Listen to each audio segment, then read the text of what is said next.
Ang kwento kong ito ay ayon mismo sa paulit-ulit na kwinikwento sa amin ng lolo ko. Sa probinsya raw ng Lolo Anjo sa Western Visayas. May isang bahay sa may taas banda ng bundok. Itong bahay na ito, madalas na pinagtitripan nila lolo at ng mga barkada niya nung kabataan pa nila. Huwag niyo po sanang huhusgahan masyado ang lolo ko.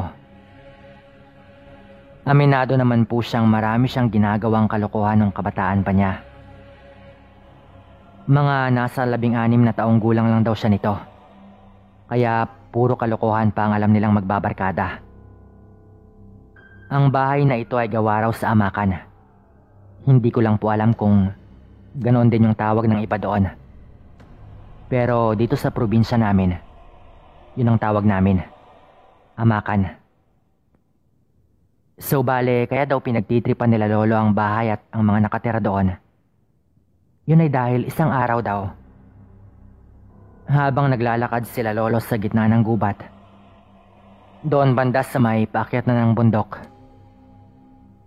nanghuhuli kasi sila ng mga ibon gamit ang tirador. Bigla daw may nahulog na buko sa mismong gilid lang ng lolo ko at ng isa pa niyang kaibigan. Nung tiningala nila sa may puno ng nyog, may tao pala doon sa itaas. Dahil doon ay sobrang nagalit si lolo. Lalo pa at halos mahulugan na nga talaga sila. Agad naman daw bumaba ang lalaki na itago natin sa pangalang Mang Ruben. At nagpaliwanag ito na hindi raw niya alam na may tao pala doon sa ibaba. Dahil madalas daw ay wala namang napapadpa doon. Kaya basta na lang hinulog ang buko doon sa ibaba. Humingi naman daw ito ng pasensya.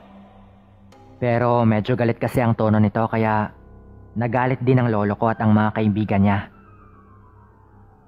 Ang lalaki pa lang ito ay ang padre di pamilya ng bahay sa may itaas lang ng bundok. Simula nang nangyari ito, sa tuwing walang magawa sila lolo ay pumupunta sila doon banda at pinagbabato nila yung bahay. Bagay na pinagsisihan naman ng lolo ko. Hindi pa sila nakontento doon. Malapit daw doon sa bahay, may isang puno na pinamumugaran ng pukyutan. Ang ginawa naman nila lolo, pinagbabato nila yung bahay ng pukyutan. Kaya nabulabog ito. Siyempre, apektado yung bahay na malapit lang doon. Kaya galit na galit si Mang Ruben noon. Pero agad namang nagsitakbuhan sila lolo at ang dalawa pa niyang kaibigan. Huli na raw nung makaabot kila lolo ang usap-usapan na hindi daw pala normal na tao yung mga nakatira sa bahay na iyon. Binalaan sila na wag na silang lumapit muna doon.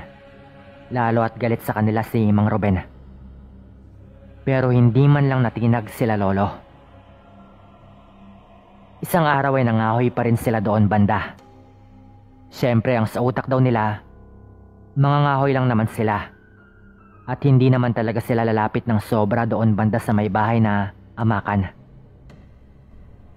Dahil napakarami nilang naipong kahoy, inabot sila ng dilim. Pero nagdesisyon sila lolo na magpahinga muna sandali at kumain muna ng prutas mula sa bungang kahoy sa malapit. Masaya silang nagkukwentuhan nang bigla silang may narinig na naglalakad papalapit sa kanila. Alam nila yon dahil naririnig ang pagkabali ng maliliit na mga patay na sanga at tuyong dahon sa paligid. Yung tipong malalaman mo talaga kung may papalapit.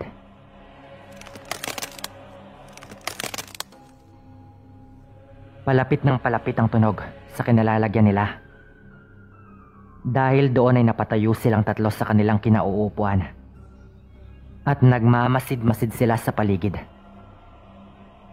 Sinong nandyan? Sigaw daw ni lolo pero walang sumasagot. Bagkus, isang mahinang pag-angil ang kanilang narinig. Halos patakbo na raw sila nang biglang mula sa dilim ay may lumabas na isang napakalaking aso. Ang mga mata daw nito ay talagang pulang-pula. Hindi na nakatakbo pa sila lolo dahil sa kaba. Inikot-ikutan daw sila ng malaking aso na parang kilala sila nito.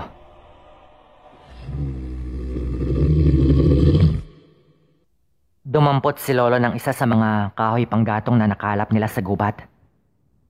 At sinubukan niyang bugawin ang hayop sa harap nila. Pero ni hindi man lang daw ito natinag. At patuloy itong naglalaway. Ayon pa kay lolo, sa tanang buhay niya ay doon lang siya nakaramdam ng ganoong takot. Pero bago pa man sila himatayin, may isa pang lumabas mula sa madilim na parte. Walang iba kundi si Maria, ang anak na dalaga ni Mang Ruben, na nakatira doon sa bahay sa hindi kalayuan. Sa hindi raw maipaliwanag na dahilan, parang kilala ni Maria ang napakalaking aso na yon. Imposible naman na alaga nila yon, kasi hindi raw yun normal. Maria, bakit ka nandito?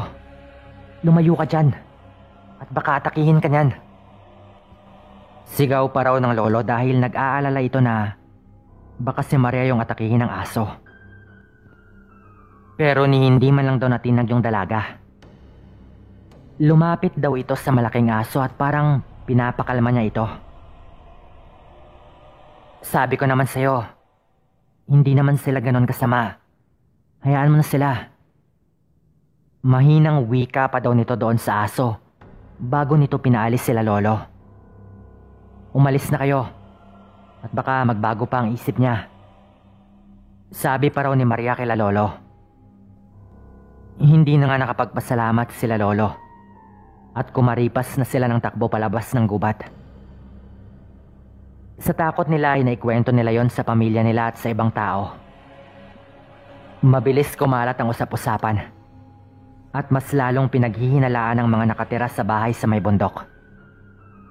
Pero sa nangyari na yon ay mas lalo daw nabighani ang lolo ko kay Maria. Bukod sa mabait kasi ito, maganda pa. Yun nga lang ay maraming usap-usapan tungkol sa kanilang pamilya. Ang hinala daw noon ng mga kababaryo nila, si Mang Ruben yung malaking aso na yon.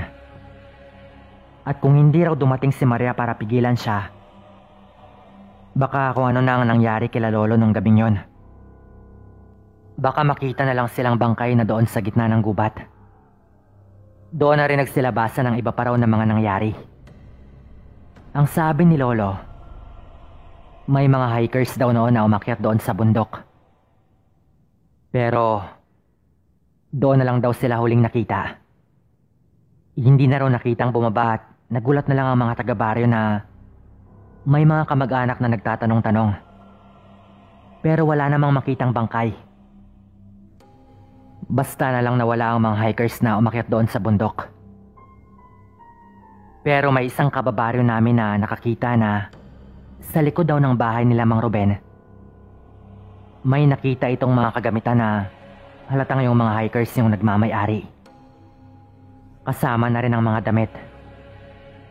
Nung panahon daw na ito, hindi pa ganon kaaktibo ang mga otoridad. Lalo na sa mga ganitong liblib na baryo. Kung kabataan lang ito ng lolo ko, sa banta ko ay mga 1970s pa ito nangyari. Napakatagal na panahon kung tutuusin. Pero hindi lang doon nagtatapos. Nagustuhan ni lolo si Maria. Kaya kahit nag-aalangan ay niligawan niya pa rin ito. Sinusuyo daw ni lolo si Maria sa tuwing bababa ito ng bundok. Binibigyan niya pa ng mga tanim nilang gulay. Pero lagi daw umiiwas sa tumatanggi itong si Maria. Matigas nga talaga siguro ang ulo ng lolo ko nung kabataan pa niya. Kasabay nito ay pinag-iinitan na rin talaga ng mga taga-baryo ang bahay doon sa bundok, kung saan nga ang pamilya ni Maria ang nakatira. Galit na galit daw noon ang mga magulang ni lolo. Kasi nga, sa ganong edad ay sinusuyo pa niya si Maria. na mas matanda sa kanya ng ilang taon at pinaghihinalaan pang miyembro ng pamilya ng mga aswang. Hanggang may nangyari na ang lolo ko na mismo ang umayaw kay Maria. Kasama ang isang kaibigan.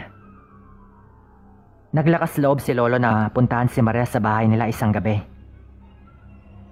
Hindi niya inaakalang isang kakaibang pangyayari ang kanyang masasaksihan doon.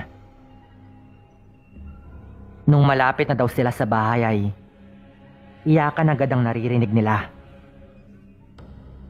Iyakan ng mga miyembro ng pamilya. Siyempre nung una ay nag-alala si lolo. Kaya sumilip daw sila sa bintana. Ngunit walang tao sa maliit nilang sala. At parang doon sa kwarto nagmumula ang iyakan. Kaya naman, dahan-dahang lumipat sila lolo at sumilip sa kwarto. Nakasara daw ang bintana ng kwarto pero dahil nga gawa sa amakan ng dingding, siyempre may maliliit na butas yon kung saan pwedeng sumilip. Ang una nilang nakita, ang nakaratay na nanay ni Maria. Kaya pala hindi na ito lumalabas ng bahay kasi nagkakasakit na pala ito. Sa tabi niya ay nandoon si Mang Ruben, si Maria at ang bunso pa niyang kapatid. Nag-iiyakan daw ang mga ito. Pero tumigil daw sila nang sabihan ni Mang Ruben si Maria na oras na. Nalilito daw sila lolo noon at hinihila na siya ng kaibigan niya pero hindi niya inalis ang mata niya sa maliit na butas. Maya-maya pa raw, lumapit na si Maria sa nanay nito at niyakap niya ito. Mula sa ilaw ng dasera, kitang-kita ng lolo ko ang nangyayari. Pilit daw binuka ng nanay ni Maria ang bunganga nito at hinila niya palapit sa kanya ang anak niya. Nung una daw ay pilit na sinasara ni Maria ang kanyang bibig. Pero nagsalita si Mang Ruben. Sige na anak, nang makapagpahinga na ang nanay mo sa sumpa ng pagiging aswang. Pakiusap pa daw nito. Kinilabutan daw talaga si lolo nang marinig niya iyon. Hanggang sa kitang-kita niya mismo na ibinuka ni Maria ang kanyang bibig at inilapit niya yon sa kanyang ina. Kumbaga ay siya na ang nagsalo sa pagkaaswang ng kanyang ina. Pagkatapos daw nun, agad nang pumikit ang nanay ni Maria na parang tuluyan na itong nalagutan ng hininga. Doon na raw dahan-dahang umalis si lolo at ang kaibigan niya. Sabay kumaripas na sila ng takbo. Walang lingon-lingon. At kahit medyo malayo na sila, naririnig pa rin nila ang pag-iyak. Pinagdapat nila yon sa mga magulang nila. At hapon niya kinabukasan, pinuntahan nila ang bahay kasama ang ilang kalalakihan. Agad-agad yon. Pero marahil ay narinig daw ng mga ito nung gabing tumakbo sila lolo palayo at agad na umalis ang pamilya. Napakagulo daw ng bahay at naiwan pa ang ibang gamit na halatang nagmadaling umalis ang pamilya. Sa likod ng bahay nila, may bagong hukay na lupa. Sa inala nila lolo ay doon nilibing ang nanay ni Maria pero hindi na nila hinukay pa yon para kumpirmahin. Ayaw nilang gambalain pa yon. Naging palaisipan yon kila lolo at sa mga nakakaalam sa nangyari. Pero hindi na nila nakita pang muli ang kahit sino sa miyembro ng pamilyang yon. At ang babaeng itinago natin sa pangalang Maria, malamang naging aswang na yon.